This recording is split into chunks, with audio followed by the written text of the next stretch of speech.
Shark, Everything That Rocks, and every morning I do a morning show, and it wouldn't be possible without the man sitting to my left. He is one of my all-time inspirations. Every day, ESPN, 4 o'clock, the Legends of World Class Championship Wrestling. Thank you. I watched you interview all of my favorites, the Von Erichs. Kerry Von Erich to this day is one of my all-time favorites. Kerry, yeah. And your voice. That was a hard interview. Kerry? But a good guy. Seemed like you had to drive the traffic. Yeah, you got a little traffic. Remember this, Kerry? Of all the Von Erichs, who was the easiest to interview? David. David? Kevin was good, but David was the best. David was sort of the leader of the clan. And yeah, he was the lead. I haven't been talking much yet. It's okay, Mr. Mercer. But yeah, David was the leader and he had all the charisma. It seemed like after he passed, Mark Lawrence just happened to walk by. This is World Class Championship Wrestling at its finest right here. My childhood is coming back to me right now, alive. You must have been very young. I'm 36 years old. Okay, you're about right. So I remember when Kerry won the belt, I was 6, and I lived in New York my whole life. Yeah. So I had to see it on videotape, but I read all the PWI magazines.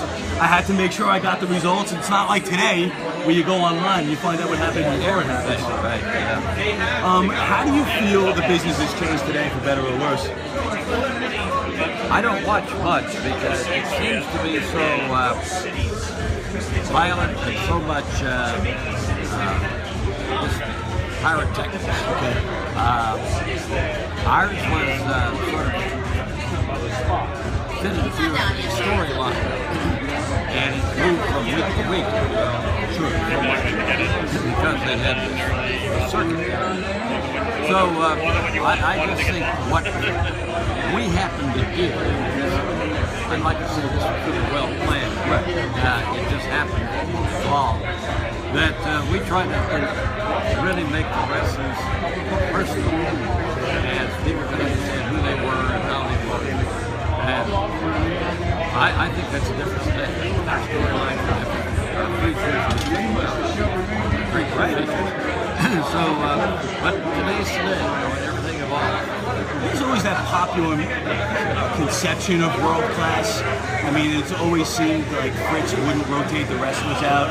No. Things got a little stale. Do you think world class could have survived Vince McMahon in the WWF had things been done differently? I don't know that, but I think what we could have done is enlarge the scope of the program. We were already, all over the world, and really well received in Israel and Jordan to stop the Civil War. You were international. Yeah, and around the country.